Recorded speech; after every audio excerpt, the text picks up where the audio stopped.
45 years ago, Trellis opened its doors. A place where recipes became traditions and meals became memories. This is where we gather and celebrate. This is Trellis. This is home.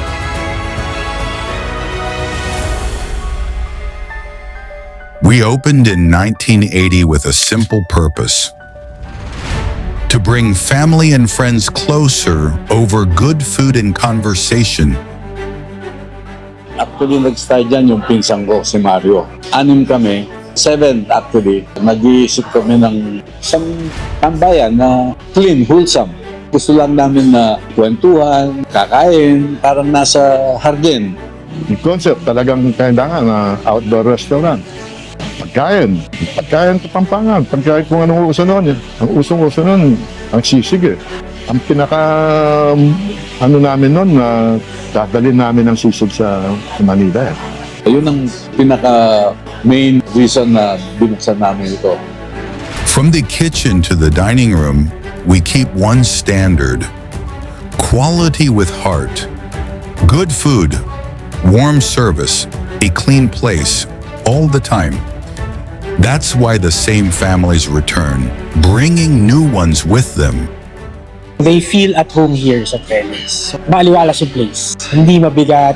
Pag nandito sila, parang feeling nila nasa bahay lang sila kumakain. Nagkukwentuhan, wholesome, pwede mong dalhin ng family mo, even small children. You can talk about anything. Itong pagkagawa ng restaurant nito is all about enjoying life eh. Over time, people took notice. Magazines, vlogs, and stories passed along. We're grateful, but the smile at your table matters most. Yung mga naunang mga food bloggers, magazine pa noon, sinulat na yung Trellis in the 80s. Dahil sa pagdala namin ng sisig dito sa Trellis, sumikat as a national dish, international dish even. Na-feature kami kay Sir Erwan Yusa at saka yung Phil. Ang pride na nabigay sa Kapampangan Cuisine. Proud na proud ako na buhay yung Trellis. Through the years, our staff have given their best. We care for them as they care for you, day in, day out. Most of them, matagal na sa Trellis. We take care of the staff. Kakaroon kami ng activities, seminars. Natatransform mo yung buhay ng mga staff mo. Pantay-pantay ang tingin mo, para kasama mo sila sa bahay. Simula't simula nandiyan na. Parang pamilya na rin sila, part na rin sila ng family. Very friendly and maasikaso. Parang self-motivated na rin sila eh. Very hardworking staff. Trellis na rin po ang nagbigay ng resource sa akin sa pang-araw-araw na pangailangan po namin. Dumating nga po yung pandemic, halos magsara kami. Lahat nagsasara ng mga kumpanya, pero hindi kami pinabayaan. Siya nagbigay lakas sa akin, bigay ng buhay sa akin, lalo-lalo sa pamilya ko po. Talagang napakalaki po talaga ng nabago po ng Trellis sa buhay ko po hanggang ngayon. Kahit pa paano nakatagal ako sa work ko, at isa pa yung may-ari, mababait sila. Meron mo, 45 years. Sa isip ko ako, sigurado na ako rito. Hindi na ako maghanap ng ibang trabaho. Pamilya kami sa loob eh. Gandang samahan, tsaka matibay na pundasyon. Pinagot ang buhay ko.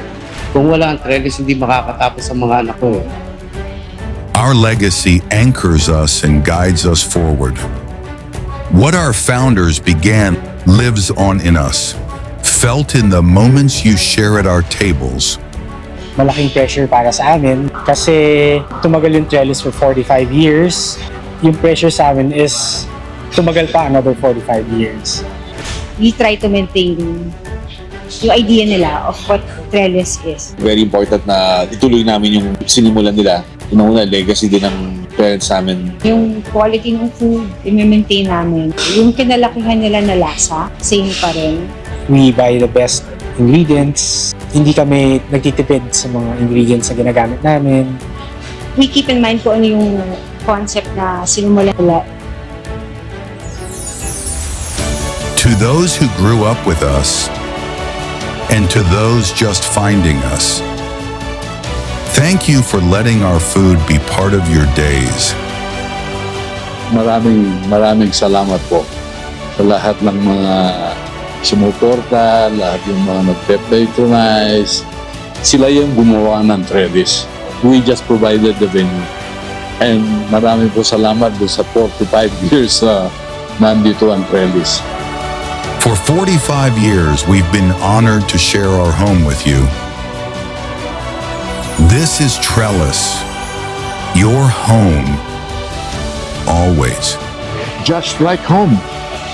Home. Home.